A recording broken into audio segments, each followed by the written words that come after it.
ഈ ഒരു ബേസിക്കലി ഒരു പോഡ്കാസ്റ്റ് നമ്മൾ ചെയ്യണത് നന്ദുവിൻ്റെ ഫ്രണ്ട്സിനും ജൂനിയേഴ്സിനൊക്കെ കാണാൻ വേണ്ടിയിട്ടാണ്. ലൈക്ക് നന്ദു പഠിച്ച ഒരു പാറ്റേണും അതുപോലെ ഈ ഒരു പ്രിപ്പറേഷൻ്റെ ഒരു ജേണി, അതിൽ നിന്ന് അവർക്ക് കുറേ ഒപ്പീനിയൻസ് എടുക്കാൻ പറ്റും അവരുടെ പ്രിപ്പറേഷന് വേണ്ടിയിട്ടായിട്ട്. ട്രിവാൻഡ്രം മെഡിക്കൽ കോളേജിൽ പഠിച്ചവർക്കറിയാം, നമുക്ക് അത്രയും അടിപൊളിയായിട്ടൊരു ക്യാമ്പസിൽ പഠിച്ച് ജീവിച്ചിട്ട് പെട്ടെന്ന് നമുക്കൊരു പഠിത്തത്തിൻ്റെ ലൈനിലേക്ക് എത്താൻ ഇച്ചിരി ബുദ്ധിമുട്ടുണ്ടായിരുന്നു. നീറ്റ് പി ജിക്ക് പ്രിപ്പയർ ചെയ്യാനായിട്ടല്ലേ വന്നിട്ടുണ്ടായിരുന്നു, അല്ലെങ്കിൽ INSET എന്നുള്ളൊരു ഫോക്കസ് ആദ്യം ഉണ്ടായിരുന്നോ? ഇനീഷ്യലി പ്രിപ്പറേഷൻ തുടങ്ങുന്ന സമയത്ത് ഫോക്കസ് ഇല്ലായിരുന്നു. കൊച്ചി ബാട്ടിയോട് തന്നെ ഭയങ്കര ഒരു താങ്ക്സ് ഉണ്ട്. കാരണം ഞങ്ങൾ ഈ ഫേസ് ടു ഫേസിൽ വന്ന് ചേർന്നപ്പം ഒരു സബ്ജക്റ്റ് കഴിഞ്ഞ് കഴിഞ്ഞാൽ അതിന് ആ ഒരു സബ്ജക്റ്റ് കവർ ചെയ്യാൻ വേണ്ട ഒരു കറക്റ്റ് നമ്പർ ഓഫ് ഗ്യാപ്പ് അതിൻ്റെ ഇടയിൽ ഉണ്ടായിരുന്നു. ഗ്രാൻഡ് ടെസ്റ്റുകൾ എപ്പോഴും എഴുതാൻ തുടങ്ങിയത്? ഞാൻ ഗ്രാൻഡ് ടെസ്റ്റ് ഇവിടെ ഫസ്റ്റ് ക്ലാസ് തുടങ്ങി അനസ്തേഷ്യ ആയിരുന്നു എനിക്ക്. അനസ്തേഷ്യ കഴിഞ്ഞിട്ട് ഞാൻ ഒരു GT കൊടുത്തു. അത് നമ്മൾ ഭയങ്കരമായിട്ട് ആ ഒരു സമയത്ത് ഡിമോട്ടിവേറ്റ് ആവാനുള്ള ഒരു ചാൻസ് ഉണ്ട്. ഇത്രയും പഠിച്ചിട്ടൊന്നും അതിനെങ്ങനെ ഓവർകം ചെയ്തത്? ആ ഒരു 125 പ്ലാറ്റ്ഫോം അതൊരു പ്രോസസ് ആയിരുന്നു തോന്നുന്നു. Hi, welcome back every one. അപ്പോൾ ഇന്ന് നമ്മുടെ കൂടെ നമ്മുടെ നന്ദു ഉണ്ട്. So Nandu is from Trivandrum medical college 2019 batch ആയിരുന്നു. ആൻഡ് ഈ INSETക്ക് അടിപൊളി റാങ്ക് എത്തിയിട്ടുണ്ട്, 806 അല്ലേ? ആൻഡ് ആൾക്ക് ഇഷ്ടപ്പെട്ട സ്പെഷ്യാലിറ്റി ഇപ്രാവശ്യം തന്നെ കയറാനുള്ള ഒരു പോസിബിലിറ്റിയിലാണ് നിൽക്കുന്നത്. എമർജൻസി മെഡിസിൻ ഒരു സെൻട്രൽ ഇൻസ്റ്റിറ്റ്യൂട്ടിൽ പഠിക്കാനുള്ള ഒരു റാങ്കിലേക്ക് എത്താൻ പറ്റിയിട്ടുണ്ട്. So congratulations Nandu. Thank you. Okay, അപ്പോൾ നമുക്ക് ഈ ഒരു ബേസിക്കലി ഒരു പോഡ്കാസ്റ്റ് നമ്മൾ ചെയ്യണത് നന്ദുവിൻ്റെ ഫ്രണ്ട്സിനും ജൂനിയേഴ്സിനൊക്കെ കാണാൻ വേണ്ടിയിട്ടാണ്. ലൈക്ക് നന്ദു പഠിച്ച ഒരു പാറ്റേണും അതുപോലെ ഈ ഒരു പ്രിപ്പറേഷൻ്റെ ഒരു ജേണി, അതിൽ നിന്ന് അവർക്ക് കുറേ ഒപ്പീനിയൻസ് എടുക്കാൻ പറ്റും അവരുടെ പ്രിപ്പറേഷന് വേണ്ടിയിട്ടായിട്ട്. അപ്പോൾ ബേസിക്കലി നീറ്റ് പി ജിക്ക് പ്രിപ്പയർ ചെയ്യാനാണ് എല്ലാവരും ഇരിക്കാറ്. അപ്പോൾ INSETക്ക് പ്രിപ്പയർ ചെയ്യുമ്പോൾ എന്തൊക്കെ ഒരു ഡിഫറൻസ് ഉണ്ട്, അല്ലെങ്കിൽ ഒരേ പാത്തിൽ ട്രാവൽ ചെയ്യുന്ന സമയത്ത് എങ്ങനെയാണ് അതിനൊന്ന് ഡീവിയേറ്റ് ചെയ്തിട്ട് INSETലേക്ക് എത്തുക എന്നുള്ള കാര്യങ്ങളൊക്കെയാണ് നമ്മൾ ഡിസ്കസ് ചെയ്യുക. Okay, so first of all Trivandrum medical കോളേജിൽ പഠിച്ചു. ഇപ്പോൾ സാധാരണ ട്രിവാൻഡ്രത്തിൽ നിന്ന് അങ്ങനെ ഒരു ലൈക്ക് ട്രിവാൻഡ്രം തന്നെ നിന്ന് പഠിക്കാനുള്ള ഒരു ട്രെൻഡാണല്ലോ ജനറലി ഉണ്ടാവാറ്. അപ്പോൾ എന്തുകൊണ്ട് ട്രിവാൻഡ്രത്തിൽ നിന്ന് ഫേസ് ടു ഫേസ് കൊച്ചിയിലേക്ക് വന്നു? ലൈക്ക് അങ്ങനെ ഒരു why did you come to Kochi for attending face to face? First of all നമുക്ക് ഞാൻ എപ്പോഴും പ്രിഫർ ചെയ്തിരുന്ന ഒരു ഫേസ് ടു ഫേസ് ആയിരുന്നു. കാരണം ട്രിവാൻഡ്രം മെഡിക്കൽ കോളേജിൽ പഠിച്ചവർക്കറിയാം, നമുക്ക് അത്രയും അടിപൊളിയായിട്ടൊരു ക്യാമ്പസിൽ പഠിച്ച് ജീവിച്ചിട്ട് പെട്ടെന്ന് നമുക്കൊരു പഠിത്തത്തിൻ്റെ ലൈനിലേക്ക് എത്താൻ ഇച്ചിരി ബുദ്ധിമുട്ടുണ്ടായിരുന്നു. അപ്പോൾ അതുകൊണ്ട് തന്നെ എനിക്ക് ഉറപ്പായിരുന്നു, ഞാനൊരു ലൈവ് എടുത്ത് വീട്ടിലിരിക്കുകയോ അല്ലെങ്കിൽ ഒരു സ്റ്റഡി സെൻറ്ററിൽ ഇരുന്ന് പഠിക്കുകയോ ചെയ്യുകയാണെങ്കിൽ ഞാനൊരു പക്കാ പഠിത്തത്തിലേക്ക് എത്തണമെങ്കിൽ തന്നെ എനിക്കൊരു 1 month റിഫ്രാക്ടറി പീരീഡ് വന്നേനെ. അപ്പോൾ ഞാൻ അതുപോലെ തന്നെ ഒരു 3-4 ഫ്രണ്ട്സ് ഉണ്ടായിരുന്നു. ഞങ്ങൾ എല്ലാവരും തീരുമാനിച്ച് ഫേസ് ടു ഫേസ് എടുക്കാം. ഓക്കെ, അങ്ങനെയാണ് ഞാൻ ഈ ഫേസ് ടു ഫേസിലേക്ക് വന്നത്. അപ്പം ഈ ഫേസ് ടു ഫേസിൽ തന്നെ ഞങ്ങളുടെ സീനിയേഴ്സിനോടും എല്ലാവരോടും അന്വേഷിച്ചപ്പോൾ എന്തുകൊണ്ടും ബാട്ടിയാണ് നല്ലതെന്നൊരു ഒപ്പീനിയൻ കിട്ടി. പിന്നെ അതിൻ്റെ കൂട്ടത്തിൽ തന്നെ ഞങ്ങൾക്ക് ആ വർഷം തൊട്ട് മാരോയും കൂടെ ഈ ബാട്ടിയുടെ കൂട്ടത്തിൽ വരുന്നൊരു പ്ലാനോട് വന്നു. അപ്പോൾ പിന്നെ രണ്ടാമതൊന്നും ചിന്തിക്കേണ്ട ആവശ്യമില്ലായിരുന്നു. ബാട്ടിയുടെ കൂട്ടത്തിൽ മാരോയും കൂടെ വന്നപ്പോഴത്തേക്കിന് ഞങ്ങളത് ചൂസ് ചെയ്തു. അത് ഞങ്ങൾക്ക് ട്രിവാൻഡ്രത്ത് ഇല്ലാണ്ട് പോയി.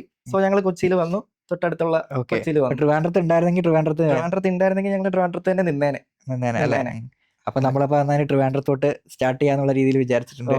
നിങ്ങളുടെ ജൂനിയർ ബാച്ചിന് തൊട്ടിട്ട് നമ്മൾ ട്രിവാൻഡ്രത്ത് face to face program start ചെയ്യണം. സെപ്റ്റംബറിൽ സ്റ്റാർട്ട് ചെയ്യും. സെപ്റ്റംബറിലാണ് അവർ ഇന്റേൺഷിപ്പ് കഴിയണമെന്ന് തോന്നുന്നു. അത് കഴിയുമ്പോൾ ഉടനെ സ്റ്റാർട്ട് ചെയ്യും. എനിക്ക് തോന്നുന്നത് നന്ദുവും ജോയിൻ ചെയ്തത് ഇന്റേൺഷിപ്പ് കഴിഞ്ഞ ഉടനെ ക്ലാസ്സസിന് സ്റ്റാർട്ട് ചെയ്തു അല്ലെ? ഓഗസ്റ്റിൽ സ്റ്റാർട്ട് ചെയ്തിട്ടുണ്ടായിരുന്നു ക്ലാസ്. ഇന്റേൺഷിപ്പ് ഞങ്ങൾക്ക് ഒരു കോൺവൊക്കേഷൻ ഒരു 1 month ഗ്യാപ്പ് ഉണ്ടായിരുന്നു. ആ ഒരു ഗ്യാപ്പ് കഴിഞ്ഞാൽ ഞങ്ങളുടെ കോൺവൊക്കേഷൻ കഴിഞ്ഞപ്പോൾ ആക്ച്വലി ഇവിടുത്തെ ഫിസിയോളജി ഫസ്റ്റ് ക്ലാസ് കഴിഞ്ഞു. ഫിസിയോളജി ഫസ്റ്റ് ക്ലാസ് കഴിഞ്ഞതിന് ശേഷമാണ് ഞാൻ ഇവിടെ വന്ന് ജോയിൻ ചെയ്യുന്നത്. എനിക്ക് ഫിസിയോളജി ക്ലാസ് ഓഗസ്റ്റ് അവസാനമാണ് ഇപ്പോൾ വന്നിട്ടുണ്ടാവുക. അതെ, ഓഗസ്റ്റ് അവസാനമായപ്പോഴായിരുന്നു മിസ്സായി പോയത്. ഞാൻ ഫിസിയോളജി ക്ലാസ് വീണ്ടും ലൈവ് ഇരുന്ന് കണ്ട് അങ്ങനെ റെഡിയാക്കി. ബാക്കി ഫിസിയോളജി കഴിഞ്ഞു. അത് കഴിഞ്ഞിട്ട് ഞാൻ അനസ്തേഷ്യ ജോയിൻ ചെയ്തു. അപ്പോൾ അതിനുശേഷം ലൈക്ക് ഓൾമോസ്റ്റ് എല്ലാ സബ്ജക്ട്സും റെഗുലർ ആയിട്ട് തന്നെ അറ്റൻഡ് ചെയ്ത് പോകാൻ പറ്റിയിട്ടുണ്ടാവും അല്ലേ? അതിനുശേഷം എല്ലാ ക്ലാസ്സും റെഗുലർ ആയിട്ട് തന്നെ അറ്റൻഡ് ചെയ്തു. ഓക്കെ, അങ്ങനെ ജാനുവരി അവസാനമായപ്പോഴേക്കും, ജാനുവരി 21st ആയപ്പോഴേക്കും ക്ലാസ്സസ് കംപ്ലീറ്റ് ചെയ്തു. അതെ, ഓക്കെ. അപ്പോൾ ശരിക്കും നീറ്റ് പി ജിക്ക് പ്രിപ്പയർ ചെയ്യാനായിട്ടല്ലേ വന്നിട്ടുണ്ടായിരുന്നു, അല്ലെങ്കിൽ INSET എന്നുള്ളൊരു ഫോക്കസ് ആദ്യം ഉണ്ടായിരുന്നോ? ഇനീഷ്യലി പ്രിപ്പറേഷൻ തുടങ്ങുന്ന സമയത്ത് ഫോക്കസേ ഇല്ലായിരുന്നു, ഒട്ടും ഉണ്ടായിരുന്നില്ല. ഞാൻ നീറ്റ് പി ജി എന്നുള്ള ഒരു അടുത്ത വർഷം എങ്ങനെയെങ്കിലും നീറ്റ് പി ജിക്ക് ഒരു സീറ്റ് കേരളത്തിൽ ഒരു നല്ലൊരു റെപ്യൂട്ടഡ് മെഡിക്കൽ കോളേജിൽ കയറണം എന്നുള്ള ഒരു മൈൻഡ് സെറ്റിലാണ് ഞാൻ തുടങ്ങിയത്. ഇവഞ്ച്വലി അതിങ്ങനെ ആയതാണ്. പക്ഷേ ഞാൻ പറയട്ടെ, ട്രിവാൻഡ്രം മെഡിക്കൽ കോളേജിൽ നിന്ന് നമ്മൾ നോക്കുകയാണെങ്കിൽ ലാസ്റ്റ് ഞങ്ങളിപ്പോൾ 2 വർഷത്തെ ഒരു ട്രിവാൻഡ്രത്തിൽ നിന്ന് കുട്ടികൾ ഇവിടെ കൊച്ചിയിൽ വന്ന് പഠിക്കാറുണ്ട്. ആ ഒരു ട്രെൻഡ് നോക്കുകയാണെങ്കിൽ INSETൽ കുറേ ആൾക്കാർ ക്രാക്ക് ചെയ്യാറുണ്ട്. ആ ഒരു ട്രെൻഡ് ഉണ്ട് basically, especially from Trivandrum medical college. അപ്പോൾ എനിക്ക് തോന്നുന്നത് അത് ശരിക്കും ഒരു റൈറ്റ് ട്രാക്കിൽ കൂടി കിട്ടുകയാണെങ്കിൽ അത് പഠിക്കാനുള്ളൊരു ടൈമും കൂടി റിവൈസ് ചെയ്യാനുള്ളൊരു ടൈമും കൂടി കിട്ടുകയാണെങ്കിൽ ഡെഫിനറ്റ്ലി ശരിക്കും എയിം ചെയ്യാവുന്ന ഒരു എക്സാം തന്നെയാണ്. അതെ അത് എല്ലാവരും പറയും ഇത്രയും ഒരു 5 year സബ്ജക്ട്സ്, അതായത് 19 സബ്ജക്ട്സ് ഈ ഒരു ഷോർട്ട് പീരീഡ് 8 month ഗ്യാപ്പിൽ എങ്ങനെ ഇത്രയും പഠിക്കും എന്നുള്ളത്. ബേസിക്കലി ഇത് ആരും ഈ 19 സബ്ജക്ട്സും കംപ്ലീറ്റ്ലി ഈ ഒരു എൻ്റെ ടോപ്പിക് ആരും ഒരിക്കലും പഠിച്ചിട്ടില്ല. ഇതിനകത്ത് മാക്സിമം നമുക്ക് കവർ ചെയ്യാൻ പറ്റുന്ന അത്രയും കവർ ചെയ്യും. ബേസിക് ആയിട്ടുള്ള സാധനങ്ങളിൽ നമ്മൾ ഒരു സ്ട്രെങ്ത് ആയിരിക്കണം, നമ്മുടെ സ്ട്രെങ്ത് ആയിരിക്കണം. ആ ബേസിക് ആയിട്ടുള്ള ഇപ്പം എനിക്കിപ്പം ടഫ് സബ്ജക്ട്സ് എന്ന് പറയുമ്പോൾ ഒഫ്താൽ എൻ്റെ ടഫ് സബ്ജക്റ്റ് ആണ്, സർജറി എൻ്റെ ടഫ് സബ്ജക്റ്റ് ആണ്. അപ്പം ആ സബ്ജക്റ്റിലൊക്കെ ഞാൻ ചെയ്ത് എന്താണെന്ന് വെച്ച് കഴിഞ്ഞാൽ ഈ സബ്ജക്റ്റിൽ ഏറ്റവും ബേസിക് ആയിട്ടുള്ള സാധനങ്ങൾ എനിക്കറിയാമെന്ന് ഞാൻ ഉറപ്പ് വരുത്തി. അപ്പം ഒരു ബേസിക് ആയിട്ടുള്ള ഒരു ക്വസ്റ്റ്യൻ വന്നു കഴിഞ്ഞാൽ എല്ലാവരെ പോലെ എനിക്ക് ശരിയാക്കണം. പക്ഷെ ഒരു ടഫ് ക്വസ്റ്റ്യൻ വന്നു കഴിഞ്ഞാൽ അത് കുറച്ച് പേര് ശരിയാക്കുമായിരിക്കും, എന്നാലും അത് എനിക്ക് തെറ്റിയാൽ കുഴപ്പമില്ല എന്നുള്ള ഒരു മൈൻഡ് സെറ്റിലായിരുന്നു ഞാൻ ഉണ്ടായിരുന്നത്. പക്ഷേ ലൈക്ക് അതുപോലെ നമുക്ക് സ്ട്രെങ്ത് ഉള്ള സബ്ജക്ട്സും ഉണ്ടാവും.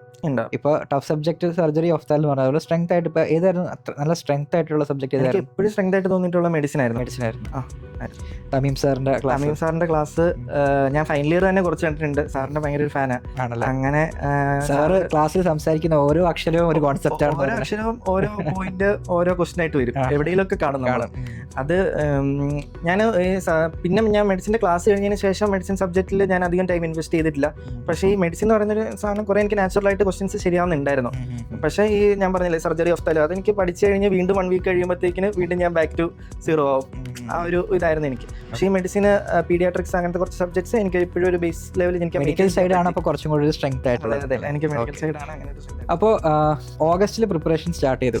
അപ്പോൾ ഓഗസ്റ്റിൽ ലൈക്ക് ഓഗസ്റ്റ് അങ്ങനെ 6 മാസം ക്ലാസ്സസ് അറ്റൻഡ് ചെയ്തു. അപ്പോൾ ഈ ക്ലാസ് അറ്റൻഡ് ചെയ്യുമ്പോൾ ഒരു ഡെയിലി പാറ്റേൺ എങ്ങനെയായിരുന്നു? ബേസിക്കലി എനിക്ക് ഈ കൊച്ചി ബാട്ടിയോട് തന്നെ ഭയങ്കര ഒരു താങ്ക്സ് ഉണ്ട്. കാരണം ഞങ്ങൾ ഈ ഫേസ് ടു ഫേസിൽ വന്ന് ചേർന്നപ്പം ഒരു സബ്ജക്റ്റ് കഴിഞ്ഞ് കഴിഞ്ഞാൽ അതിന് ആ ഒരു സബ്ജക്റ്റ് കവർ ചെയ്യാൻ വേണ്ട ഒരു കറക്റ്റ് നമ്പർ ഓഫ് ഗ്യാപ്പ് അതിൻ്റെ ഇടയിൽ ഉണ്ടായിരുന്നു. ഇപ്പം ഫോർ എക്സാമ്പിൾ ഇപ്പോൾ ഞാൻ ഏതൊരു സബ്ജക്റ്റ് എടുക്കുക, ഇപ്പോൾ ഒരു പീഡിയാട്രിക്സ് എടുക്കുക, പീഡിയാട്രിക്സിൻ്റെയും നെക്സ്റ്റ് സബ്ജക്റ്റിൻ്റെ ഇടയിൽ ഒരു 1 day ഗ്യാപ്പ് എന്ന് പറയുന്നത് ആ ഗ്യാപ്പിനുള്ളിൽ നമുക്കത് തീർക്കാൻ പറ്റില്ല. പക്ഷെ ഒരു 4 day ഗ്യാപ്പിലോട്ടായി പോയി കഴിഞ്ഞ് കഴിഞ്ഞാൽ നമ്മൾ അത്ര ആവശ്യമില്ല. ആ ഒരു 4 days നമ്മൾ ഭയങ്കര ലൂസ് ആയിരിക്കും. ഇതൊരു കറക്റ്റ് ഒരു 2 to 3 day ഗ്യാപ്പ് വന്നു. അപ്പോൾ നമ്മുടെ എക്സ്റ്റെൻഡ് മാക്സിമം പുഷ് ചെയ്തു. നമ്മൾ മാക്സിമം പുഷ് ചെയ്ത് പഠിച്ചു. ആ 2 to 3 days കൊണ്ട് അത് കവർ ചെയ്തു. അതിനുശേഷം നമുക്ക് മാരോയിലൊരു എക്സാം ഉണ്ട്. ആ എക്സാം കവർ ചെയ്തു. ഒരു പ്രോപ്പർ ആയിട്ടുള്ള ഒരു ഈ ക്ലാസ് ഉള്ള ദിവസങ്ങളിലും ഡെയിലി എക്സാംസ് മാരോയിൽ ഫാക്കൽറ്റി നടത്താറുണ്ട്. അത് അറ്റൻഡ് ചെയ്യാറുണ്ടായിരുന്നു. ആ സെയിം ഡേ തന്നെ അറ്റൻഡ് ചെയ്യില്ല? ഞാനിപ്പം അന്ന് എടുത്ത സബ്ജക്റ്റ് എനിക്ക് ഫുള്ളായിട്ടൊന്ന് 0-3 ചെയ്യാൻ പറ്റിയില്ലെങ്കിൽ പോലും ഞാൻ ജസ്റ്റ് കിടക്കുന്നതിന് മുന്നേ കുറച്ച് ക്വസ്റ്റ്യൻസ് ഉണ്ടാവുള്ളൂ, 20-25 ക്വസ്റ്റ്യൻസ് ഉണ്ടാവുള്ളൂ. ആ ക്വസ്റ്റ്യൻസ് ഒന്ന് നോക്കിയിട്ട് അതൊരു കൾച്ചർ ആക്കി മാറ്റിയായിരുന്നു. ഡെയിലി ബേസിസിൽ ചെയ്ത് പോകാന്നുള്ളൊരു കൾച്ചർ. അതായത് നമ്മളൊരു ഡിസിപ്ലിൻ കീപ്പ് ചെയ്യാന്നുള്ളതാണ് ഇതിന്റെ ഏറ്റവും ഇമ്പോർട്ടൻ്റ് ആയിട്ടുള്ള കാര്യം. ഒരു ദിവസം നമ്മൾ ഭയങ്കരമായിട്ട് പെർഫോം ചെയ്തിട്ട് പിറ്റേ ദിവസം വീണ്ടും ബാക്ക് ടു 0 എന്നുള്ളതിനേക്കാളും എല്ലാ ദിവസവും ഒരു കോൺസ്റ്റന്റ് ആയിട്ട് നമ്മൾ ഇത്ര അവർ പഠിക്കുന്നു, ഇന്ന സാധനം ചെയ്യുന്നു എന്നുള്ളതാണ് ഇമ്പോർട്ടന്റ് ആയിട്ട് എനിക്ക് തോന്നിയിട്ടുള്ളത്. ഒരു സ്പ്രിന്റ് പോലെയല്ല, ഒരു മാരത്തോൺ പോലെ ആയിട്ട് അവസാനം വരെ നിൽക്കാന്നുള്ളതാണ് ഇതിനകത്ത് ഏറ്റവും ഇമ്പോർട്ടന്റ്.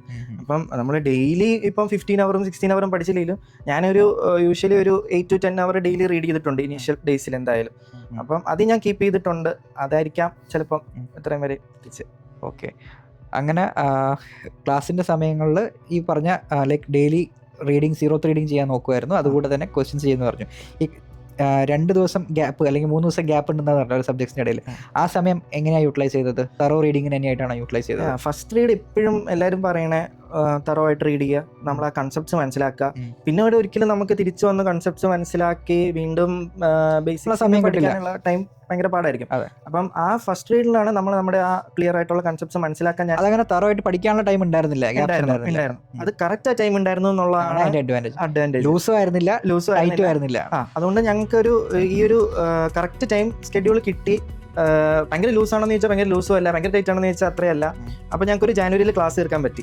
അപ്പം എന്താ സംഭവിച്ചതെന്ന് വെച്ച് കഴിഞ്ഞാൽ ഈ ജാനുവരി ക്ലാസ് തീർക്കാൻ പറ്റിയോണ്ട് പിന്നെ ഞാനൊരു ഓട്ടോ സ്കെഡ്യൂളാണ് ഫോളോ ചെയ്തത്. അപ്പോൾ ഈ ഓട്ടോ സ്കെഡ്യൂൾ ഫോളോ ചെയ്തപ്പം ബാക്കിയുള്ള പ്ലാറ്റ്ഫോംസും ബാക്കിയുള്ള എൻ്റെ ഫ്രണ്ട്സും ഒക്കെ അപ്പോഴും ക്ലാസ് കഴിഞ്ഞിട്ടില്ല. അവരപ്പം ഞാൻ അപ്പം തന്നെ ഒരു 1 month ഹെഡായി. ഞാൻ അറിയാണ്ട് ഞാൻ ഒരു 1 month ഹെഡായി. അപ്പൊ അതെനിക്കൊരു തന്ന ഒരു ആഡഡ് അഡ്വാൻറ്റേജ് ഭയങ്കരമായിട്ട് എനിക്ക് മാർച്ചിലും ഏപ്രിലൊക്കെയാണ് ക്ലാസ്സസ് പലയിടത്തും കഴിഞ്ഞത്. പല പ്ലാറ്റ്ഫോമിൽ ആ ഒരു അഡ്വാൻറ്റേജ് ശരിക്കും INICTക്ക് ശരിക്കും കിട്ടി. കാരണം ഈ INICT എന്ന് പറയുന്നത് മെയിൽ നടക്കുന്ന ഒരു എക്സാമാണ്. അപ്പം സാർ എപ്പോഴും പറയും, ഓട്ടോ സ്കെഡ്യൂളിൽ സാർ എപ്പോഴും പറയും ഒരു 3 പക്ക റിവിഷൻസ് ഉണ്ടെങ്കിൽ ഭയങ്കര ഒരു അഡ്വാൻറ്റേജ് ആണ്. അപ്പം മിക്കയിടത്തും ഈ ഫെബ്രുവരി അവസാനം അതുപോലെ മാർച്ചിലോട്ടൊക്കെ പോയിടത്ത് എനിക്ക് തോന്നുന്നില്ല ഒരു 3 റിവിഷൻസ് പക്ക റിവിഷൻസ് ചെയ്യാൻ പറ്റും കിട്ടണം നിർബന്ധമില്ല. അപ്പം എനിക്ക് ജാനുവരി തീർന്നത് ഭയങ്കര ഒരു അഡ്വാൻറ്റേജ് ആയിട്ട് തോന്നിയിട്ടുണ്ട്. പിന്നെയുള്ളൊരു കാര്യം എന്ന് വെച്ചിട്ടുണ്ടെങ്കിൽ ഗ്രാൻഡ് ടെസ്റ്റുകൾ എപ്പോഴും എഴുതാൻ തുടങ്ങിയത്? ഞാൻ ഗ്രാൻഡ് ടെസ്റ്റ് ഇവിടെ ഫസ്റ്റ് ക്ലാസ് തുടങ്ങി അനസ്തേഷ്യ ആയിരുന്നു എനിക്ക്. അനസ്തേഷ്യ കഴിഞ്ഞിട്ട് ഞാൻ ഒരു GT കൊടുത്തു. അത് നന്ദിത ബാലകൃഷ്ണന്റെ ഒരു വീഡിയോ കണ്ടിട്ടാണ് ഞാൻ അങ്ങനെ ചെയ്തത്, നമ്മുടെ മെന്ററിന്റെ വീഡിയോ. അതെ അതെ. അപ്പൊ അത് എന്നെ ഒത്തിരി യൂസ് ചെയ്തിട്ടുണ്ട്. ഞാൻ നന്ദിത ബാലകൃഷ്ണന്റെ വീഡിയോസ് സ്ഥിരമായിട്ട് കാണാറുണ്ട്. പുള്ളിക്കാരി പറഞ്ഞിട്ടുണ്ടായിരുന്നു ഒരു GT കൊടുക്കാൻ. അങ്ങനെ എന്റെ ഒരു ബേസ് ലൈൻ GT എന്ന് പറഞ്ഞുകൊണ്ട് ഞാൻ അന്നൊരു GT കൊടുത്തു. അത് വെച്ചിട്ടാണ് ഞാൻ തുടങ്ങിയത്. ഫസ്റ്റ് GTയിൽ എത്ര സ്കോർ ഉണ്ടായിരുന്നു? ഫസ്റ്റ് GTയിൽ എനിക്ക് തോന്നുന്നു 70 കറക്റ്റ്സ് ആയിരുന്നു തുടങ്ങിയത്. അങ്ങനെ അപ്പം നമ്മൾ എവിടെ നിന്ന് സ്റ്റാർട്ട് ചെയ്യുന്ന ഒരു ഇമ്പോർട്ടൻറ്റ്. കാരണം ഓൾമോസ്റ്റ് ഇപ്പം ട്രിവാൻഡ്രം മെഡിക്കൽ കോളേജിലെ കാര്യം എനിക്കല്ല, എല്ലാവരും എനിക്കുള്ളത് ഇപ്പോൾ ട്രിവാൻഡ്രം മെഡിക്കൽ കോളേജ് ആണെങ്കിലും ഇപ്പോൾ അതുപോലുള്ള ഒരു നല്ല റെപ്യൂട്ടഡ് ഗവൺമെൻറ് മെഡിക്കൽ കോളേജ് ആണെങ്കിൽ ലൈക്ക് കോളേജിൽ അത്യാവശ്യം എല്ലാവരും അടിച്ചു പൊളിച്ച് ഒരു ലൈഫ് സ്റ്റൈലായിരിക്കും ഉണ്ടാവുക. അത് കഴിഞ്ഞ് ഒരു ലെവൽ 1 തന്നെയായിരിക്കും എല്ലാവരും സ്റ്റാർട്ട് ചെയ്യുന്നത്. വളരെ കുറച്ച് ആൾക്കാരായിരിക്കും ചിലപ്പോൾ ഒരു ലെവൽ 2 ലെവൽ 3 സ്റ്റാർട്ട് ചെയ്യുന്നത്. എനിക്ക് തോന്നുന്നു ലെസ് ദാൻ ഒരു 5% കാണാൻ സാധ്യതയുള്ളൂ. ബാക്കിയുള്ളവരെല്ലാവരും ഒരു ബേസിൽ തന്നെയാണ് തുടങ്ങുന്നത്. അപ്പം ആ ഒരു സമയത്ത് പിന്നെ ഞങ്ങളുടെ ഹൗസ് സർജൻസി ഇച്ചിരി ഹെക്റ്റിക്. ആ ഒരു 1 year എന്തായാലും എനിക്ക് പഠിക്കാൻ പറ്റുമെന്ന് തോന്നുന്നില്ല. ആഗ്രഹം ഉണ്ടെങ്കിലും എല്ലാവർക്കും പഠിക്കാൻ പറ്റുമെന്ന് പറ്റുന്നില്ല. ഓക്കെ, അപ്പോൾ അങ്ങനെ ഫസ്റ്റ് ഗ്രാൻഡ് ടെസ്റ്റ് പറഞ്ഞു 70 കറക്റ്റ്സ് ഔട്ട് ഓഫ് 200. പിന്നെ അതിന്റെ ഒരു ഗ്രോത്ത് പിന്നെ എങ്ങനെ കണ്ടത്? ഞാൻ പിന്നെ മന്ത്ലി 2 GTs എന്നുള്ളതായിരുന്നു എൻ്റെ ഒരു സെപ്റ്റംബർ തൊട്ടിട്ട് സെപ്റ്റംബർ ഒക്ടോബർ നവംബറിൽ മന്ത്ലി 2 GTs എന്നായിരുന്നു ഇത്. പിന്നെ ഞാൻ നവംബർ INICT കൊടുത്തു. നവംബർ INICTയിൽ എനിക്ക് വന്ന റാങ്ക് 15,000 സംതിങ് ആയിരുന്നു, 15,000 ആയിരുന്നു. ആഫ്റ്റർ ദാറ്റ് ഡിസംബർ തൊട്ടിട്ട് ആണെന്ന് തോന്നുന്നു ഞാൻ മന്ത്ലി 3 GTസിലേക്ക് മാറി. പിന്നെ ഞാൻ ക്ലാസ് കഴിഞ്ഞപ്പോൾ തൊട്ട് മന്ത്ലി 3 to 4 GTs എന്നുള്ള ഡേ ഫിക്സ് ചെയ്തായിരുന്നു GT ചെയ്യാനായിട്ട്? യൂഷ്വലി സൺഡേസ് ആണ് പ്രിഫർ ചെയ്യുന്നത്. പിന്നെ അവസാനം എത്തിയപ്പോഴത്തേക്കിന് ഞാൻ കമ്പ്യൂട്ടർ ബേസ്ഡ് ടെസ്റ്റ് എഴുതാൻ നോക്കിയായിരുന്നു. അടുത്തുള്ള സെന്ററിൽ ഏതെങ്കിലും കമ്പ്യൂട്ടർ സെന്ററിൽ പോയി കമ്പ്യൂട്ടർ ബേസ്ഡ് ടെസ്റ്റ് എഴുതാൻ നോക്കിയായിരുന്നു. അങ്ങനെ. ഓക്കെ, അപ്പോൾ ലൈക്ക് ഈ INICTക്ക് മുമ്പൊക്കെ ഉള്ള ഒരു GTക്ക് എത്ര സ്കോറിലോട്ട് എത്താൻ പറ്റിയിട്ടുണ്ടായിരുന്നു? ഇത് ആക്ച്വലി മാരോ GTs എനിക്ക് ഭയങ്കരമായിട്ട് വേരി ചെയ്തിട്ടുണ്ട്. എനിക്കൊരു GTയിലും എൻ്റെ ബെസ്റ്റ് സ്കോർ 149 വരെ വന്നിട്ടുണ്ട്. ഒരു ലാസ്റ്റ് GT എഴുതിയതിനകത്ത് എനിക്ക് വന്നിരിക്കുന്ന സ്കോർ 141 ആയിരുന്നു. 141 കറക്റ്റ്സ് ആയിരുന്നു. ഓക്കെ, ഒരു 180 190. സോ ബേസിക്കലി ഈ ഒരു GT എന്ന് പറയുമ്പോൾ നമുക്ക് അതിൽ നമ്മൾ മനസ്സിലാക്കേണ്ടത് വെച്ചിട്ടുണ്ടെങ്കിൽ എല്ലാ GTയിലും കുറച്ച് കറക്റ്റ് കൂടുതൽ വരണം എന്ന് നിർബന്ധമില്ല. ഇത് ആഫ്റ്റർ ഓൾ നോക്കുമ്പോൾ ഒരു ഗ്രാഫ് മുകളിലോട്ടാണെന്നുള്ളത്. അതായത് ഇപ്പോൾ 70 ചിലപ്പോൾ 90 ആയി, പിന്നെ 100 ആയി, പിന്നെ 95 പോയി, പിന്നെ അടുത്തതിലായിരിക്കും ചിലപ്പോൾ 105 ആവുക. എനിക്ക് ആക്ച്വലി 110 to 125 ഇടയിൽ അവിടെയാണ് ഒരു പ്ലാറ്റ് വന്നത്. അവിടെ എനിക്ക് തോന്നുന്നു ഒരു 6-7 GT ഞാൻ ആ ഒരു സ്കോറിൽ തന്നെ നിന്നു. അത് നമ്മള് ഭയങ്കരമായിട്ട് ആ ഒരു സമയത്ത് ഡീമോട്ടിവേറ്റ് ആവാനുള്ള ഒരു ചാൻസ് ഉണ്ട്. ഇത്രയും പഠിച്ചിട്ട് ഒന്നും അതിനെങ്ങനെ ഓവർകം ചെയ്തത്? ആ ഒരു 125 പ്ലാറ്റ് അതൊരു പ്രോസസ് ആയിരുന്നു തോന്നുന്നു. ആ ഒരു പിന്നെ ഞാൻ ആ ഒരു സമയത്ത് ഡീമോട്ടിവേറ്റ് ആയ സമയത്ത് ഞാൻ കുറച്ച് സീനിയേഴ്സിന്റെ ഒക്കെ ഹെൽപ്പ് ചോദിച്ചിട്ടുണ്ടായിരുന്നു. അപ്പം ഇത് നിനക്ക് നല്ലൊരു റാങ്ക് കിട്ടണമെങ്കിൽ ഈ ഒരു പ്രോസസ്സിൽ കൂടെ നീ പോയേ പറ്റുമെന്ന് എന്നോട് പറഞ്ഞു. അതായത് ഇത് എല്ലാവർക്കും ഉണ്ടാവുന്നതാണ്. ആ ഒരു 120 ഒരു ലാഗ് എന്ന് പറയുന്നത് എല്ലാവർക്കും ഉള്ളതാണ്. ഇവഞ്ച്വലി അതൊരു 125 130 പിന്നെ എനിക്ക് ഒരു 130 ഒരു 140 പെട്ടെന്നൊരു ജമ്പ് കിട്ടിയായിരുന്നു. അങ്ങനെ ഒരു ആദ്യ ജമ്പ് കിട്ടിയെന്ന് പറയുന്നത് എനിക്ക് തോന്നുന്നു ഞാൻ ഫസ്റ്റ് റിവിഷൻ കംപ്ലീറ്റ് ചെയ്ത സമയത്ത് എനിക്കൊരു 125+. ബേസിക്കലി ഇതെന്ന് വെച്ചിട്ടുണ്ടെങ്കിൽ ഏത് പ്ലാറ്റ്ഫോം വെച്ച് പഠിച്ചാലും ഒരു ആവറേജ് ഐഡിയ കിട്ടിക്കഴിഞ്ഞിട്ടുണ്ടെങ്കിൽ ഈ 120 സ്കോറിലേക്ക് എത്താൻ പറ്റും. പിന്നെ നമ്മുടെ ഒരു എഫേർട്ടാണ്. നമ്മൾ എന്തുമാത്രം കൺസിസ്റ്റന്റ് ആയിട്ട് നിൽക്കണോ, എന്തുമാത്രം കൺസിസ്റ്റന്റ് ആയിട്ട് റിവിഷൻ ചെയ്യണോ, അതനുസരിച്ചിട്ടാണ് ഈ പറഞ്ഞ ആ ഒരു നമുക്ക് ഓരോ സ്റ്റേജസിലും ജമ്പ് ഉണ്ടാക്കാൻ പറ്റും. അപ്പൊ എഗെയിൻ ആ റിവിഷൻ അത്രയും ടൈം കിട്ടിയതാണ് എനിക്ക് നല്ലൊരു സിഗ്നിഫിക്കന്റ് ജമ്പ് ചെയ്യാൻ പറ്റും. അതായത് എൻ്റെ ഫസ്റ്റ് റിവിഷൻ എന്ന് പറയുന്നത് ഞാൻ ഓട്ടോ സ്കെഡ്യൂൾ അനുസരിച്ച് 2 months ആയിരുന്നു എൻ്റെ സ്കെഡ്യൂൾ. എനിക്കതൊരു 55 days കൊണ്ട് എൻ്റെ ഫസ്റ്റ് റിവിഷൻ ഞാൻ കംപ്ലീറ്റ് ചെയ്തു. പിന്നെ ഞാൻ ഒരു 2 റിവിഷൻസിലൂടെ ആയിരുന്നു INICTക്ക് മുന്നേ പ്ലാൻ ചെയ്തിരുന്നത്. പക്ഷേ എനിക്ക് 2 റിവിഷൻസ് പ്ലാൻ ചെയ്ത പോലെ തീർക്കാൻ പറ്റിയില്ല.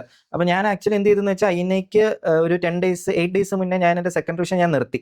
ആ നിർത്തുമ്പോൾ എനിക്ക് തോന്നുന്നു ഒരു ഒരു 5 സബ്ജക്ട്സോളം പെൻഡിങ് ഉണ്ടായിരുന്നു. അപ്പോൾ ഞാൻ ഒരു ഫസ്റ്റ് റിവിഷൻ കംപ്ലീറ്റ് റിവിഷൻ ചെയ്തു. സെക്കൻഡ് റിവിഷൻ കുറച്ച് സബ്ജക്ട്സ് ഞാൻ പ്രോപ്പറായിട്ട് ചെയ്തു, ബാക്കി കുറച്ച് സബ്ജക്ട്സ് ഓടിച്ചു, ബാക്കി കുറച്ച് സബ്ജക്ട്സ് ചെയ്തില്ല. ഞാൻ എന്നിട്ട് ലാസ്റ്റ് 8 days സാറ് പറഞ്ഞ പോലെ ഒരു റാപ്പിഡ് റിവിഷൻ കൊടുത്തു. ആ സമയത്ത് ഞാൻ GTs ഒന്നും അറ്റംപ്റ്റ് ചെയ്യാൻ പോയില്ല, ജസ്റ്റ് ആ ഒരു റാപ്പിഡ് റിവിഷൻ ആയിട്ട് എല്ലാ ബുക്കിലൂടെ ഒന്ന് ഓടിച്ചു പോയി. അപ്പം ബാട്ടിയുടെ ഒരു ഗുണം എന്ന് പറഞ്ഞു കഴിഞ്ഞാൽ ഭയങ്കര കണ്ടന്റ് ഭയങ്കര കുറവായിരുന്നു. അപ്പൊ നമുക്കൊരു റാപ്പിഡ് റിവിഷൻ എനിക്ക് ഇച്ചിരി എളുപ്പം ഉണ്ടായിരുന്നു. ഓക്കെ, സോ ഇതില് മനസ്സിലാക്കേണ്ട ഒരു കാര്യം എന്ന് വെച്ചിട്ടുണ്ടെങ്കിൽ എല്ലാം തീർക്കുക എന്നുള്ളതല്ല, മാക്സിമം പറ്റുന്നത്ര എഫേർട്ട് ഇടുക. കുറച്ച് ബാക്കി വരും, ദാറ്റ് ഈസ് നോർമൽ. നമുക്ക് ടൈം കൺസ്ട്രെയിൻ വരുന്ന സമയത്ത് കുറച്ച് ബാക്കി വരും. അപ്പോൾ ആ ഒരു കാര്യം ആക്സെപ്റ്റ് ചെയ്ത് മുന്നോട്ട് കൊണ്ടുപോകാൻ എന്നുള്ളത് വളരെ ഇമ്പോർട്ടന്റ് ആയിട്ടുള്ള ഒരു റിയാലിറ്റിയാണ്. UG പോലെ എല്ലാം പഠിച്ചിട്ട് പഠിക്കുന്ന പോലെ ഇതൊരിക്കലും പഠിച്ചെടുത്തിട്ട് പോകാൻ പറ്റില്ല, അത് മനസ്സിലാക്കണം. അതെ. പിന്നെ മജോറിറ്റി ഓഫ് ദ ക്വസ്റ്റ്യൻസും എല്ലാവർക്കും അറിയാം, എല്ലാവരും എലിമിനേഷൻ സ്കിൽസും ആ ഒരു ബേസിക് സ്കിൽസ് MCQ ചെയ്ത് നമ്മൾ അതൊരു ഡെയിലി എത്ര ക്വസ്റ്റ്യൻസ് ചെയ്യുമായിരുന്നു? ഡെയിലി ഞാൻ റിവിഷന്റെ സമയത്ത് ഒരു 100 to 150 ക്വസ്റ്റ്യൻസ് ആയിരുന്നു പ്ലാൻ ചെയ്യുന്നത്. ഒരു എന്തായാലും നൈറ്റ് ഒരു 50 ക്വസ്റ്റ്യൻസ് കസ്റ്റംസ് മോഡ്യൂൾ ഇട്ട് 42 മിനിറ്റ്സ് വരുമല്ലോ, അപ്പൊ ആ ഒരു ടൈം പീരീഡ് ഇട്ട് ചെയ്യുമായിരുന്നു. പിന്നെ ഒരു പ്രീ PG എന്ന് പറഞ്ഞൊരു ആപ്പ് ഉണ്ടായിരുന്നു, അതും ചെയ്യുമായിരുന്നു.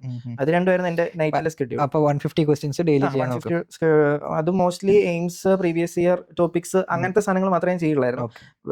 മാരോ ചിലപ്പം ഭയങ്കര വാസ്റ്റ് ആയിട്ട് പോകാൻ ചാൻസ് ഉണ്ട് ഒത്തിരി ടാഗ് യൂസ് ചെയ്ത് കഴിഞ്ഞാൽ.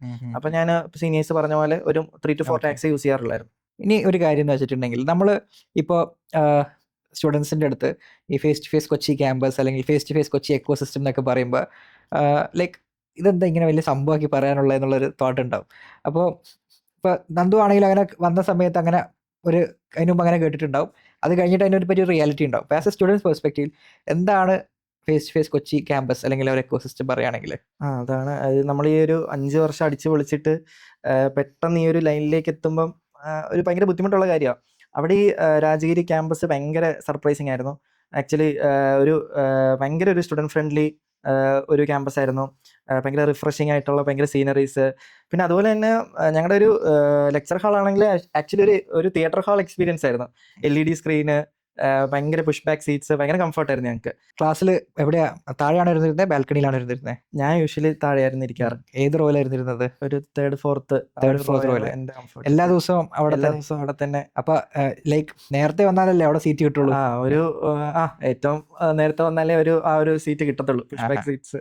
എപ്പോഴെങ്കിലും പുറകെ പോകേണ്ടി വന്നിട്ടുണ്ടോ ലേറ്റ് ആയി വന്നിട്ട്? ഞാനൊരു ഫസ്റ്റ് 2 ക്ലാസ് ബാക്കി ഇരുന്ന് കേട്ട് നോക്കിയിട്ടുണ്ട് എങ്ങനെ ഉണ്ടാവും എന്നുള്ള. പക്ഷെ എന്നാലും കാണാനും എല്ലാം കേൾക്കാനും ഒക്കെ വ്യത്യാസമൊന്നും എനിക്ക് തോന്നിയിട്ടില്ല ആക്ച്വലി. പക്ഷെ എന്നാലും നമുക്കൊരു പേഴ്സണൽ സാറ്റിസ്ഫാക്ഷന് വേണ്ടിയിട്ട് ഇച്ചിരി അറ്റൻഷൻ എനിക്ക് ഇച്ചിരി ഫ്രണ്ട്ലി കിട്ടുന്നതായിട്ട് തോന്നിയിട്ടുണ്ട് നമുക്ക് ഇച്ചിരി ഒരു. അതെ അതെ, ഉറപ്പായിട്ടും.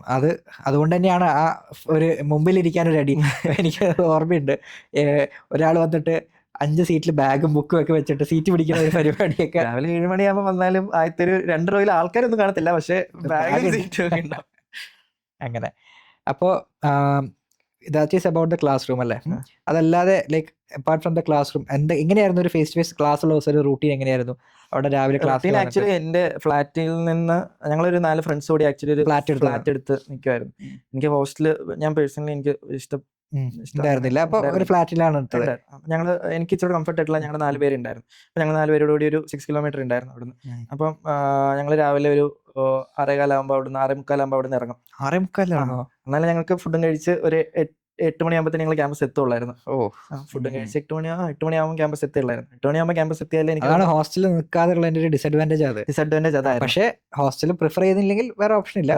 ആ ഒരു ടൈം എനിക്ക് ഇടയ്ക്ക് ഞാൻ തോന്നിയിട്ടുണ്ട്. പക്ഷെ ഞങ്ങൾ ഇങ്ങോട്ട് കാറിൽ വരുമ്പോൾ ഞങ്ങൾ അങ്ങോട്ട് ഇങ്ങോട്ട് ഡിസ്കസ് ചെയ്യും ടൈം എങ്ങനെ പോകണം. അല്ല ടൈം പോകുന്നല്ല, ഞങ്ങൾ ഇമ്പോർട്ടന്റ് ടോപ്പിക്സ് ഡിസ്കസ് ചെയ്യും. അത് നല്ലൊരു കാര്യമാണ്. ഞങ്ങൾ 4 പേരുണ്ടല്ലോ, അപ്പൊ ആരെങ്കിലും റാൻഡായിട്ട് ടോപ്പിക് എടുത്തിട്ട് ഡിസ്കസ് ചെയ്യും. ആ ഒരു ടൈം നമ്മൾ പ്രിപ്പറേഷൻ യൂട്ടിലൈസ് ചെയ്യും. അതൊരു ഫണ്ട് ആയിട്ടുള്ള രീതിയിൽ യൂട്ടിലൈസ് ചെയ്യാം. പിന്നെ അവിടെയാണ് ഈ മാരോയുടെ ഇമ്പോർട്ടൻസ്.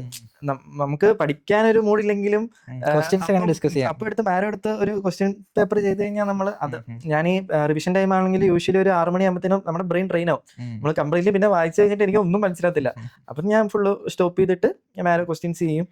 അങ്ങനെയാണ് ഞാൻ ആ ഒരു ക്ലാസ് നമ്മളിപ്പോ പറഞ്ഞുകൊണ്ടിരുന്നതാണ്. ക്ലാസ്സിന്റെ ഒരു ഡെയിലി റൂട്ടീൻ എങ്ങനെയാണ്? രാവിലെ 6:45 ഇറങ്ങും, ബ്രേക്ക്ഫാസ്റ്റ് കഴിക്കും, പിന്നെ എന്നിട്ട് ഇവിടെ ക്യാമ്പസിലേക്ക് വരും, ക്യാമ്പസ് എത്തും, സീറ്റ് പിടിക്കും. ഒരു യൂഷ്വലി ഒരു 8:30-9 ആകുമ്പോഴാണ് ക്ലാസ് സ്റ്റാർട്ട് ചെയ്യാറുള്ളത്. ഏകദേശം എല്ലാം നമുക്ക് കംഫർട്ട് ആയിട്ടുള്ള രീതി തന്നെയാണ് ടൈം ഷെഡ്യൂൾ ഇട്ടിരിക്കുന്നത്. ഒരു 30 മിനിറ്റ്സ് ബ്രേക്ക് ഉണ്ടാവും, 2 മണിക്കൂർ കൂടുമ്പോൾ ബ്രേക്ക് ഉണ്ടാവും. പിന്നെ ലഞ്ച് 1 അവർ. അതുകൊണ്ട് തന്നെ വെളിയിലൊക്കെ പോയി ഫുഡ് കഴിച്ചിട്ട് തിരിച്ചറിയാനുള്ള ഇഷ്ടംപോലെ സമയമുണ്ട്. അവിടെ നിന്ന് കഴിക്കാറുണ്ടോ ക്യാമ്പസിൽ നിന്ന്? ക്യാമ്പസിൽ നിന്നും കഴിക്കാറുണ്ട്. അവസാനം ഇപ്പം ക്യാമ്പസിൽ നിന്നായിരുന്നു കൂടുതൽ കഴിക്കാറ്. അത് വേറൊരു അഡ്വാൻറ്റേജ്. ഇത്ര നല്ലൊരു ക്യാമ്പസിലുണ്ട്, നല്ലൊരു ക്യാൻറ്റീൻ ഉണ്ട് അവിടെ, നല്ല ഫുഡ് ആയിരുന്നു. പിന്നെ ഈവനിങ് ഒരു ബ്രേക്ക്, യൂഷ്വലി ഒരു 7. നടക്കാറുണ്ടോ ക്യാമ്പസിൽ കൂടെ? ക്യാമ്പസിൽ എല്ലാവരും ആ ഒരു റിവർ സൈഡിൽ കൂടെ ഇന്റർവെൽ ടൈമിൽ നടക്കുമല്ലോ, അത് ഭയങ്കര റിഫ്രഷിംഗ് ആയിരുന്നു. ഇത്രയും ഹെക്റ്റിക് ആയിട്ടുള്ള ക്ലാസിന്റെ ഇടയിൽ ഒരു റിവർ സൈഡും ഭയങ്കര നല്ലതായിരുന്നു. അവിടെയാണ് എനിക്ക് കൊച്ചി ബാട്ടിയുടെ ക്യാമ്പസ് ഭയങ്കരമായിട്ട് ഹെൽപ്പ് ചെയ്തത്. പിന്നെ ക്ലാസ്സിൽ വരണതും ഒരു എക്സ്പീരിയൻസ് ആയിരുന്നു അല്ലേ? ചില ക്ലാസ്സുകൾ ഭയങ്കര ഹെക്റ്റിക് ആയിട്ടുള്ള ഉണ്ട്. സർജറി ഒക്കെ സാർ 8 മണിക്ക് തുടങ്ങിയാൽ 8 മണിക്ക് അടുത്ത 8 മണി വരെ നമ്മളിങ്ങനെ ഇരിക്കണം. സാറിന് മടുക്കത്തില്ലെങ്കിലും എല്ലാവർക്കും ഇച്ചിരി പാടായിരുന്നു. ബാക്കിയുള്ളതൊക്കെ ഏകദേശം ഭയങ്കര കൂളായിട്ടായിരുന്നു. പിന്നെ വൈകിട്ടാണെങ്കിലും വീട്ടിൽ ചെന്ന് കഴിഞ്ഞ് കഴിഞ്ഞാൽ എപ്പോഴും നിൻസാർ പറയുന്ന പോലെ 0 റീഡിങ് ചെയ്യാൻ നോക്കും. മാക്സിമം പേജസ് മറിക്കുക എന്നുള്ള ഒരു ഇതേ ഉള്ളൂ. മാക്സിമം പേജസ് മറിച്ച് തീർക്കുക. ദെൻ ആ ഒരു മാരോടെ ക്വസ്റ്റ്യൻസും ചെയ്തിട്ട് കിടക്കും. അപ്പൊ അതാണ് ഫേസ് ടു ഫേസ് ക്ലാസിന്റെ റൂട്ടീൻ. നമ്മള് ഭയങ്കര കോംപ്ലിക്കേറ്റഡ് ആക്കും. ഭയങ്കര സിമ്പിൾ ആയിട്ട് എന്താണോ ക്ലാസ്സിൽ കേൾക്കുന്നത് അത് മാക്സിമം ശ്രദ്ധിച്ചിരിക്കുക. ജസ്റ്റ് ഒന്ന് 0 റീഡ് ചെയ്യുക. ഈ ബ്രേക്കിന്റെ സമയത്തൊക്കെ ലൈക്ക് ക്ലാസ്സിനെ പറ്റിയാണോ ഡിസ്കസ് ചെയ്യുക, അല്ലെങ്കിൽ കോളേജിലെ കാര്യങ്ങളെ പറ്റിയാണോ, അല്ലെങ്കിൽ ജനറൽ ടോപ്പിക്സ് ആണ്? ജനറൽ ടോപ്പിക്സ് ആണ് കൂടുതലും വരാറ്. അങ്ങനെ ആ ഒരു 15 മിനിറ്റ് ബ്രേക്കിന്റെ ഇടയിൽ വീണ്ടും ക്ലാസിന്റെ കാര്യങ്ങൾ ഞങ്ങൾ കുത്തിക്കയറ്റാറില്ല. അതും ഒരു ശരിക്കും ആ നിങ്ങളെ ഫ്രണ്ട്സ് ആയിട്ട് വന്ന് ഇവിടെ നിന്നപ്പോൾ അതൊരു അഡ്വാൻറ്റേജ്. നമ്മള് ഭയങ്കര ഒരു സ്ട്രെങ്ത് ആണല്ലോ. അതുപോലെ തന്നെ നമുക്ക് എപ്പോഴും ഒരു ഗ്രൂപ്പ് ഉള്ളതായിരിക്കും ഏറ്റവും ബെറ്റർ എന്ന് എനിക്ക് തോന്നിയിട്ടുണ്ട്. ഈ ഒരു ടൈം പീരീഡിൽ നമുക്ക് ഏറ്റവും ഇമ്പോർട്ടന്റ് ആയിട്ട് വരേണ്ടത് നമ്മളെ കട്ടയ്ക്ക് സപ്പോർട്ട് ചെയ്യുന്ന ഫ്രണ്ട്സോ സീനിയേഴ്സോ ആണ്. അപ്പൊ എനിക്ക് അതുപോലെ ഒരു 4-5 നല്ല ഫ്രണ്ട്സ് എന്നെ എപ്പോഴും സപ്പോർട്ട് ചെയ്ത് ഉണ്ടായിരുന്നു. ഞങ്ങൾ അങ്ങോട്ടും ഇങ്ങോട്ടും സപ്പോർട്ട് ചെയ്യുമായിരുന്നു. അപ്പം ഞങ്ങൾ ആക്ച്വലി എന്താ ചെയ്തതെന്ന് വെച്ചാൽ ക്ലാസ് തുടങ്ങിയപ്പോൾ, അല്ലെങ്കിൽ ഞങ്ങളുടെ ക്ലാസ് കംപ്ലീറ്റ് ആയപ്പോൾ തന്നെ ഞങ്ങളൊരു വാട്സപ്പ് ഗ്രൂപ്പ് ഉണ്ടാക്കി. അതിനകത്ത് ഓട്ടോ സ്കെഡ്യൂളാണ് ഞങ്ങൾ ആദ്യമേ ഇട്ടത്.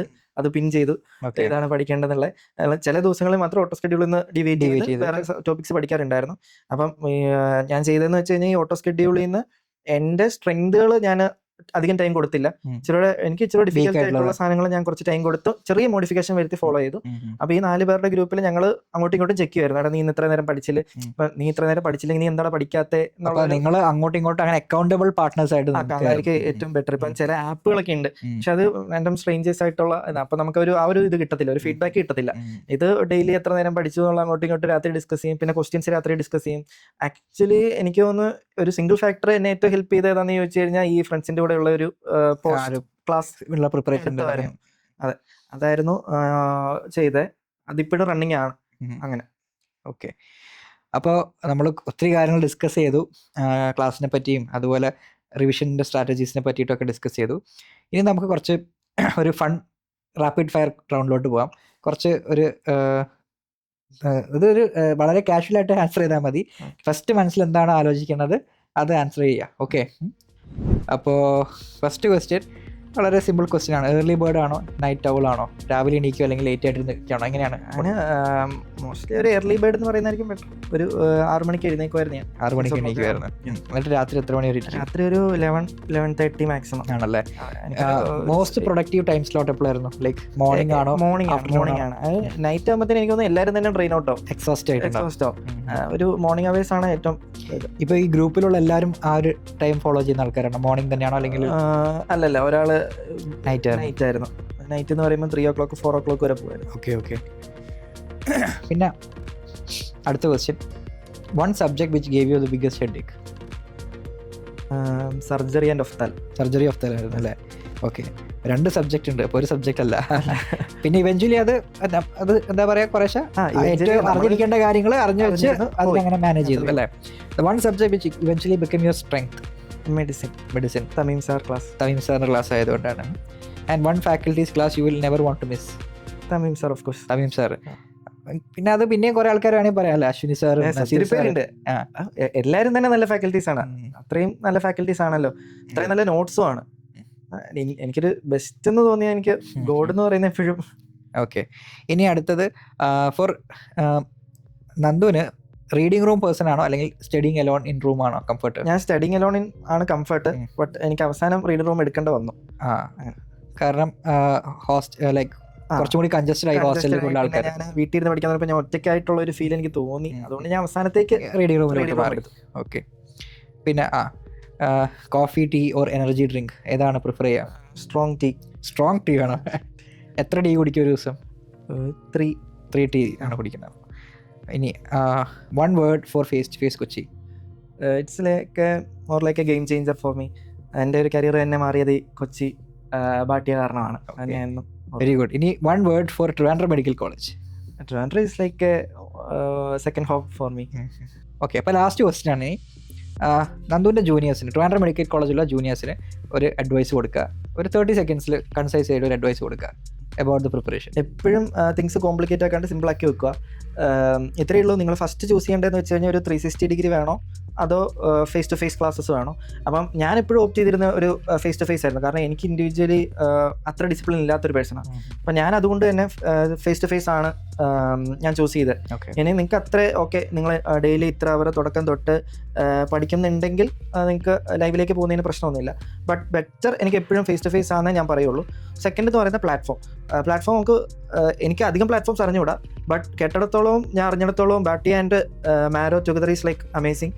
അപ്പം കാരണം എന്താണെന്ന് വെച്ച് കഴിഞ്ഞാൽ മാരോ ക്വസ്റ്റ്യൻ PYQs NICT ആണെങ്കിലും ശരി, നീറ്റ് ആണെങ്കിലും ശരി, എല്ലാം മാരോ ക്വസ്റ്റ്യൻ ബാങ്കിനകത്തുണ്ട്. അതിനോട് ഓറിയൻറ്റഡ് ആയിട്ടാണ് നമ്മുടെ ബാട്ടിയ ഫാക്കൽറ്റീസ് ഇപ്പോൾ ക്ലാസ് കണ്ടക്ട് ചെയ്യുന്നത്. അപ്പം ബാട്ടിയുടെ തിയറി നോട്ട്സ് ആണെങ്കിലും ഒത്തിരി ബൾക്കി ഒന്നുമല്ല. ഏറ്റവും ചെറിയ നോട്ട്സ്, ഭയങ്കര പ്രിസൈസ്, PYQ ബേസ്ഡ് ആയിട്ടായിരിക്കും.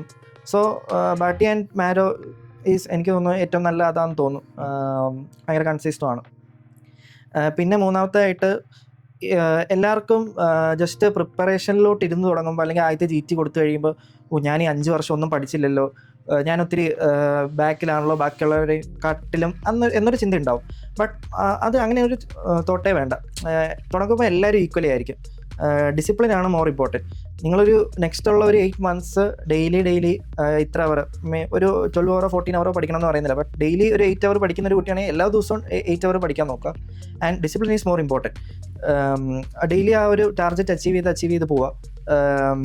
ഞാൻ ചെയ്തിരുന്ന ഒരു ഇതെന്ന് പറഞ്ഞാൽ ഇപ്പം ഒരു 2 subjects കഴിഞ്ഞ് 3ാമത്തെ സബ്ജക്റ്റിലേക്ക് എത്തുമ്പോൾ 3ാമത്തെ സബ്ജക്റ്റിന് ഒരു എക്സ്ട്രാ ഒരു 1 day കിട്ടിയെങ്കിൽ try to come back to first 2 subjects. അതൊന്ന് റിവൈസ് ചെയ്യുക, അല്ലെങ്കിൽ അതിൻ്റെ കുറച്ച് ക്വസ്റ്റ്യൻസ് ചെയ്യുവാണെങ്കിൽ അവർ ലൂപ്പിൽ എപ്പോഴും നമ്മൾ നിൽക്കുക. നമ്മളെ ലൂപ്പിൽ നിന്ന് വിട്ടുപോയി കഴിഞ്ഞ് കഴിഞ്ഞാൽ ചിലപ്പം ആദ്യത്തെ സബ്ജക്റ്റ് ഏതാ നമ്മൾ പഠിച്ചതെന്ന് പോലും ഓർമ്മയുണ്ടാവില്ല. അപ്പം ഒരു 2-3 ദിവസം എക്സ്ട്രാ ഡേ കിട്ടുവാണെങ്കിൽ പ്രീവിയസ്ലി കവേർഡ് ആയിട്ടുള്ള സബ്ജക്ട്സുകൾ ജസ്റ്റ് ഒന്ന് റിവൈസ് ചെയ്യാൻ നോക്കുക. അതെനിക്കൊരു ഭയങ്കര ഒരു ആഡഡ് അഡ്വാൻറ്റേജ് ആയിട്ട് തോന്നിയിട്ടുണ്ട്. അപ്പം നമ്മുടെ കമ്പൈൻഡ് ആയിട്ടുള്ള ടെസ്റ്റ് ഉണ്ട്, ബാട്ടി തന്നെ നടത്തുന്ന നമ്മുടെ 3 to 4 സബ്ജക്റ്റ് കമ്പൈൻഡ് ആയിട്ടുള്ള ടെസ്റ്റ് ഉണ്ട്. എനിക്ക് തോന്നുന്നു അതാണ് മോർ ഇമ്പോർട്ടൻറ്റ് ദാൻ ഒരു സിംഗിൾ സബ്ജക്ട് ടെസ്റ്റ്. ഇപ്പം നമ്മളെപ്പോഴും ഒരു 4 സബ്ജക്റ്റോ അല്ലെങ്കിൽ GTയിലോ പെർഫോം ചെയ്യാൻ നോക്കുക. ചിലപ്പോൾ നമ്മളൊരു സിംഗിൾ സബ്ജക്ട് ടെസ്റ്റ് എഴുതുമ്പോൾ ഒരു പരീക്ഷയ്ക്ക് നമ്മൾ പഠിച്ചിട്ട് അത് എഴുതുമ്പോൾ എന്തായാലും അതിന് ഒരു ആവറേജ് സ്കോർ എന്തായാലും കിട്ടും. പക്ഷേ കുറച്ചൊരു ഡിസ്റ്റന്റ് മെമ്മറിയിലുള്ള സാധനം നമ്മൾ പെർഫോം ചെയ്യുമ്പോഴാണ് നമ്മുടെ ശരിക്കും ഒരു പെർഫോമൻസ് വാല്യൂറ്റ് ചെയ്യേണ്ടത് അല്ലേ? അതുപോലെ തന്നെ ഈ മാരോയിൽ ചിലർ ഈ കസ്റ്റമറുകൾ ഫുള്ള് തീർക്കും. അപ്പം പിന്നെ എക്സാം വരുമ്പോഴത്തേക്കിന് ഇവർ ജസ്റ്റ് ആൻസർ മാത്രം മാർക്ക് ചെയ്ത് പോകും. അപ്പോൾ നമ്മളോർക്കും നമ്മൾ ഇവരെക്കാളിലൊക്കെ ഒത്തിരി ബാക്കിലാണോ. ആക്ച്വൽ ഗെയിം വരുന്നത് GTസിലോ അല്ലെങ്കിൽ ഇത്രയും ഒരു 6 സബ്ജക്റ്റിന്റെ കമ്പൈൻ ടെസ്റ്റിലോ അങ്ങനെയാണ്. അപ്പോൾ കമ്പൈൻ ടെസ്റ്റിൽ എപ്പോഴും ബെറ്റർ ആയിട്ട് പെർഫോം ചെയ്യുക, GTയിൽ എപ്പോഴും ബെറ്റർ ആയിട്ട് പെർഫോം ചെയ്ത് നോക്കുക. ചിലപ്പം ഇതിന് മാർക്ക് കുറയുന്നോ കൂടുന്നതോ ഒന്നും നിങ്ങൾ അക്കൗണ്ടിൽ എടുക്കണ്ട. ജസ്റ്റ് ഇത് ഡിസിപ്ലിനായിട്ട് ഇത് ചെയ്ത് പോകാന്നുള്ളേ ഉള്ളൂ. ആ പ്രോസസ്സ് കറക്റ്റ് ആയിട്ട് ചെയ്ത് പോവുക, അവസാനം വരെ കൺസിസ്റ്റന്റ് ആണ്. ചിലപ്പം ക്ലാസ് ടെസ്റ്റിന് മാർക്ക് കിട്ടണമെന്നില്ല, റാങ്ക് കിട്ടണമെന്നില്ല. നമ്മൾ പഠിച്ചത് നമ്മൾ കറക്റ്റ് ആക്കുന്നുണ്ടോ എന്ന് ജസ്റ്റ് ചെക്ക് ചെയ്ത് പോവുക. ദെൻ നമ്മുടെ ഫസ്റ്റ് റിവിഷൻ കഴിയുമ്പോഴത്തേക്കും നമുക്ക് മനസ്സിലാവും നമ്മുടെ ഡിസിപ്ലിൻ്റെ നമ്മൾ കൊടുത്ത ഡിസിപ്ലിൻ്റെ എഫേർട്ട് എത്രമാത്രം വാല്യൂ ചെയ്യുന്നുണ്ടെന്നുള്ളത്. അപ്പം ഒത്തിരി കോംപ്ലിക്കേറ്റ് ചെയ്യേണ്ട. പിന്നെ മാക്സിമം ഒരു ഏറ്റവും ആസ് ഏർലി ആസ് പോസിബിൾ നമ്മുടെ ഫസ്റ്റ് റീഡ് അതായത് ഫസ്റ്റ് ക്ലാസ് നോട്ട്സ് കംപ്ലീറ്റ് ചെയ്ത് നമ്മൾ റിവിഷൻ തുടങ്ങുക. അതാണ് ഏറ്റവും ഇമ്പോർട്ടൻറ്റ്. ദെൻ ഫസ്റ്റ് റിവിഷൻ ഒരു 2 months കൊണ്ട് ഫസ്റ്റ് റിവിഷൻ കംപ്ലീറ്റ് ചെയ്യുക. ഒരു INAക്ക് മുന്നേ ഒരു 3 solid റിവിഷൻസ് കൊടുക്കാൻ പറ്റിയിട്ടുണ്ടെങ്കിൽ ദാറ്റ്സ് ദ ബെസ്റ്റ്. അത് കഴിഞ്ഞിട്ട് വീണ്ടും ഉണ്ട് നീറ്റിന് വേണ്ടി യൂഷ്വലി മിക്കവാറും ഒരു 2 to 3 months ഉണ്ടാവും. അപ്പം ആ സമയത്ത് ഒരു നമുക്കൊരു 3 to 4 റിവിഷൻസ് കൊടുക്കാൻ പറ്റും. അത്രയും ധാരാളമാണ്. അത്രയും ഒരു 8 months 9 months പ്രിപ്പറേഷനും കൊണ്ട് നമുക്ക് ക്രാക്ക് ചെയ്യാൻ പറ്റും എന്നാണ് എൻ്റെ ഒരു. Okay, so thank you very much.